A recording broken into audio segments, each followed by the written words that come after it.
as grandes navegações têm muitas restrições para chegarem à Antártida, se assim decidirem, né, Elton? O que acontece por lá?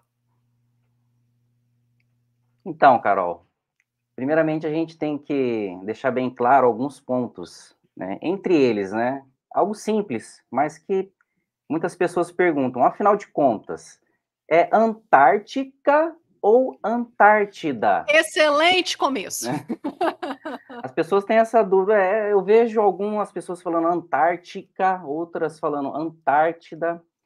Na realidade, Antártica é justamente o anti de Ártico. Um está no Polo Norte e o outro está no Polo Sul. Por isso que ficou essa Antártica. Mas o modo que nós falamos, né, ultimamente, Antártida, também está correto. Que tem relação, muitos pesquisadores, né, falam isso, com relação à Atlântida, Antártida, Atlântida. E tem uma diferença muito grande entre o Ártico e a Antártida, né? Eu prefiro falar Antártida, mas quem fala Antártica também não está errado. É a forma correta, inclusive. Só que o Ártico, ele é um bloco de gelo congelado. Já começa por aí. E a Antártida é um continente. Ele é um continente. Que, inclusive, nos mapas que já mencionamos em lives anteriores, como o mapa de Piri Reis, ele traz a Antártida sem gelo, um continente enorme, muito maior do que os 14 milhões de quilômetros quadrados que é registrado. E olhem o primeiro ponto interessante, né, a todos vocês que nos acompanham. De todos os continentes, ele é o continente com maior altitude, 2.500 metros acima do nível do mar. Já é o primeiro ponto a se pensar. Por que é o maior continente, quer dizer, é o maior continente em altura. Nenhum outro continente tem essa altura como a Antártida, 2.500 metros. Então a gente já começa a fazer alguns paralelos. Por que que lá o continente, que a princípio também é dito, né, por vários pesquisadores, que a Antártida ela se desprendeu de um supercontinente antigo que recebeu o nome de Gondwana, né, que era a junção justamente da América do Sul, da África, Madagascar, Oceania, Nova Zelândia e alguns outros que agora não está vindo na minha cabeça. A Índia também fazia parte deste supercontinente, que por conta das divisões, né, a Antártida ela foi vindo, né, segundo nos apresentado, né, pela academia, pelos estudiosos, né, ela foi se deslocando mais ali ao sul, ficando lá naquele localzinho ali gelado, que ninguém tem acesso, um continente enorme, muito maior do que é dito, né, ele é muito maior do que é apresentado. E já era um local que os grandes navegadores, lá desde 1500, desde quando começou as grandes navegações em busca, né, da terra prometida, em busca do local de onde vinha, né, o ouro de Ofir, né, tudo que nós já falamos nas lives anteriores, vieram também navegadores para cá, atrás deste continente, que já tinha os registros naqueles antigos mapas. E um deles foi Fernão de Magalhães, que ao descer o continente sul-americano, ele chega ali no Estreito de Magalhães, o qual conhecemos hoje, que era aquela passagem ali do Oceano Atlântico para o Oceano Pacífico. Justamente porque ao sul da América do Sul e a península da Antártida, que tem uma distância de 600 milhas, praticamente 1.000 quilômetros de distância, o famoso Mar de Drake, Passagem de Drake, o oceano mais perigoso que conhecemos atualmente, com ondas de 5 até 10 metros de altura. Então, é um local Nossa, eu tenho onde, uma imagem linda que você mandou sobre essa se o passagem de Léo, Drake. A se gente o pode Léo colocar quiser, ela? pode colocar para as pessoas, né, observarem como é a realidade com navios modernos, com a nossa meteorologia que conhecemos hoje, que é tudo previsível. né? Através dos satélites, a gente consegue acompanhar as massas de ar, né, ventos. Então, a gente consegue ter uma programação com relação a essa passagem. E este nome mar ou passagem de Drake foi justamente um navegador inglês, Francis Drake, que ele não conseguiu fazer essa passagem, mas na época se colocou esse nome em sua homenagem. Isso aí são imagens, né, que nós podemos verificar na própria internet, né, de como é a sensação, né, de ter aí o mar com ondas de 4, 5 metros, podendo até chegar a 6 metros. Isso equivale, né, numa proporção para todos vocês entenderem, como se fosse aí um prédio de mais ou menos 5 andares. Olha só como é a proa do navio, né, a parte frontal ali do navio. Então, vocês imaginam agora aquelas caravelas, como o Fernão de Magalhães, com 5 caravelas saindo lá da Europa, lá de Portugal, com 260 homens. Eles iriam encarar um mar desse, um mar tenebroso, desconhecido, né? Apenas a certeza que eles tinham é que atravessando este mar chegariam nas terras ao sul, nas terras além.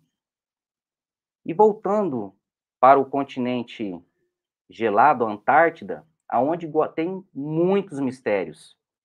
A Antártida não é como ela é apresentada para nós, apenas um continente gelado, só tem gelo, só tem pinguim, baleias, né,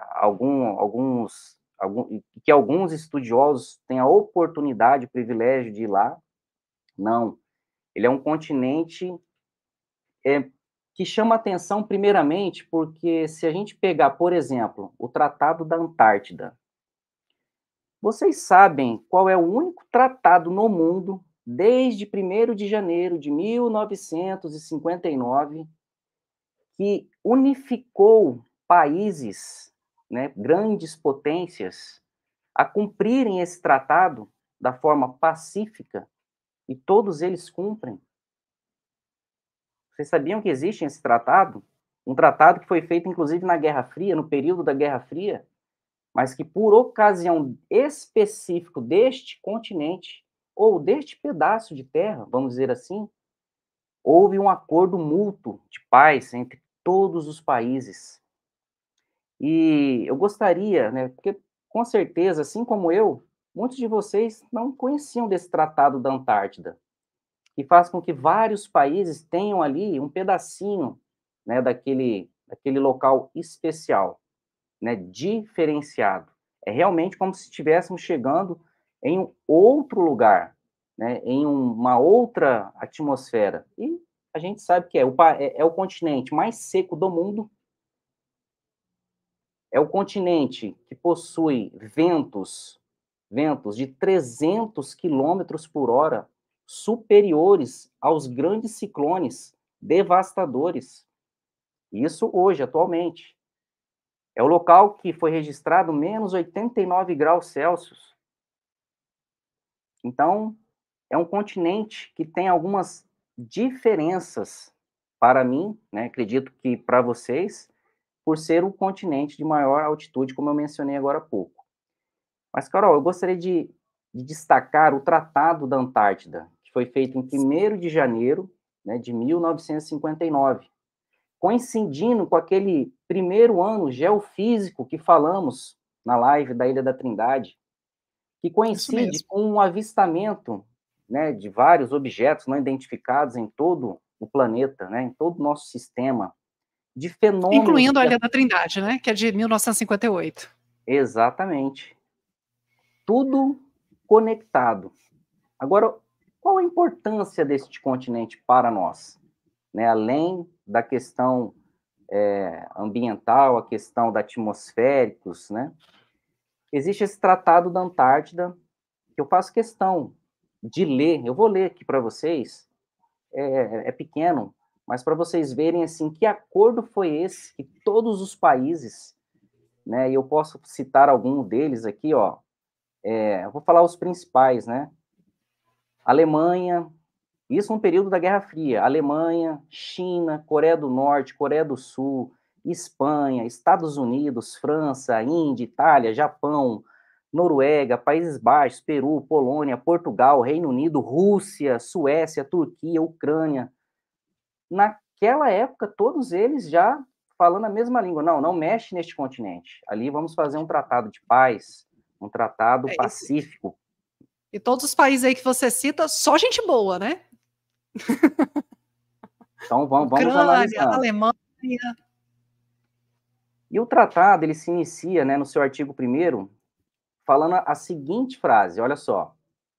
Artigo 1º, né, com a desmilitarização do continente, o que inclui a não construção de fortificações militares, o não posicionamento ou treinamento operacional de tropas e a ausência de teste de armas de qualquer natureza. Apesar de ser permitido o uso, né, em vias de auxílio ali, né, de equipamentos e de recursos humanos de proveniência militar para compartilhar esforços no que tange aos trabalhos desenvolvidos por determinados países. Mas eu vou frisar exatamente essa questão aqui da desmilitarização, não construção de fortificações, de não treinamento de tropas operacionais, a não utilização, se eu não me engano aqui no próximo parágrafo, de armas químicas, biológicas, armas nucleares. E aí vem o seu artigo 2º, né? O tratado reserva às suas partes o direito à liberdade científica, né, e de pesquisa. E no seu artigo 3º prevê a permuta para fins de economia e eficiência nas operações gerais, com fins científicos, de pessoal, de planos e programas científicos, de observações e resultados, né? Com tudo isso sendo estimulado o estabelecimento de relações de trabalho cooperativo com entidades e agências especializadas da ONU e de outras organizações internacionais interessadas na Antártida. Essa parte é um pouquinho chata, essa parte teórica, mas eu acredito que muitos de vocês não sabiam disso. Né, que Mas é a base fundamental para a gente poder debulhar esse milho hoje, né? Exatamente. Como é que o Piccolo colocou assim, a gente pode brigar até, mas sobre esse ponto a gente não briga. E o tratado da Antártida, Carol, ele vai até vai até agora 2048. Só a partir de 2048 é que poderá, né, os países se reunirem, né, para proporem, né, novas situações, né, novos acordos. Mas que tratado é esse de paz, de pesquisa, né, de que não pode, todos os países obedecem? Vocês já pararam para pensar nisso? Todos os países obedecem, os países que, inclusive, são inimigos atualmente, mas eles obedecem. Ou seja, um local intocável, apenas para pesquisa. No inverno da Antártida, é calculado que tenham ali, né, em todo o continente, 1.000 pessoas. Na época do verão, 4.000 pessoas. Então, uma expedição para a Antártida, você passa por um processo de investigação da sua vida ilibada, da sua vida pregressa, qual o objetivo, qual o fim, né? Enfim, eles fazem um check-up geral, né? E só grupos ligados ao governo, né, a universidades, a centros de pesquisas, né, têm a oportunidade de se inscreverem, passarem para um processo para poderem chegar no continente. E existem as zonas proibidas, né? Zonas que são proibidas o voo, locais que apenas a proibidas, Rússia... inclusive, para essas pessoas que são autorizadas a visitar o local? Todas essas pessoas que são autorizadas, inclusive os pesquisadores que têm o apoio logístico da Marinha do Brasil, que coordena, né, o Programa Antártico Brasileiro na Estação Comandante Ferraz, eles só podem fazer pesquisas sempre acompanhados de um militar que faz parte da guarnição, né, do local, nunca sozinhos, né, e tem uma delimitação, ó, você só pode ir até aqui, não pode passar para lá. Então, isso é, lógico, visando a segurança em primeiro lugar, mas existe todas essas restrições. E continuando aqui no artigo 4º, asseverou o caráter de congelamento das reivindicações territoriais acima citado, detonando que nenhum das cláusulas dispostas no tratado redundaria renúncia de direitos. né, ou reivindicações territoriais, ou seja, nenhum país pode falar assim, ó, isso aqui é meu, ninguém vem aqui, não, nem isso pode. Olha só o respeito, olha só a articulação política desse tratado de 59, que os países cumprem à risca. De 59 até 2042, né? Assim, além de não suscitar nenhum tipo de guerra ou de briga, ele é extremamente longevo, né? No artigo 5º, né, proibiu as explosões nucleares em território antártico, assim como também o despojo de resíduos radioativos ou lixo, enquanto o artigo 6º, né, reserva ao direito internacional a sua aplicação ao alto mar, ao revolver o território do continente branco. Já o artigo 7º, né, ele vai disciplinar com minúcias, né, o direito das partes contratantes de designar observadores para realizar a inspeção dos trabalhos disciplinados no tratado, reservando a esses indivíduos, após designação e divulgação de seus nomes, às outras partes contratantes, a liberdade de locomoção sobre todo o território antártico, e também o acesso a instalações, aeronaves, embarcações para inspeção de instalações, estações e equipamentos. Espero que você tenha gostado desse conteúdo. Vou recomendar que você vá depois para esse vídeo. Esse vídeo é sobre Ratanabá com o Elton Marques e ele originou uma série, do qual esse vídeo da Antártida, esse corte da Antártida faz parte. E se você gostou desse corte também, aqui está o vídeo na íntegra para você assistir essa live. Eu te vejo em outras oportunidades. Até lá!